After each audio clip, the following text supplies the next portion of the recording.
Ik ben Jens Jennissen. Ik ben 10 jaar geleden begonnen bij MPSP. Ik ben door de jaren heen heb ik diverse commerciële functies gehad binnen het bedrijf. En op dit moment ben ik commercieel directeur. Wij geven afval een tweede leven door te kijken naar enerzijds sortering en daar uiteindelijk van de recycling. Anderzijds in diverse Europese landen zijn overschotten aan afval en in andere Europese landen is een bepaalde behoefte.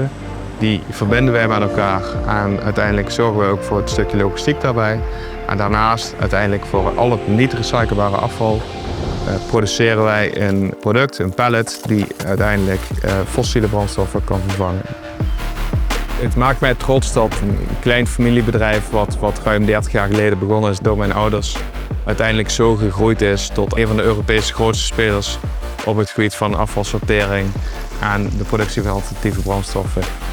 Dat doen wij nou voornamelijk in Europa, maar ik heb een verwachting dat dit ook buiten Europa gaat zijn. En daarvoor hebben wij een complete grote organisatie gebouwd die daar klaar voor is om die volgende stappen te gaan zetten. Afval wordt eigenlijk heel vaak gezien als waardeloos, maar eigenlijk is het heel waardevol.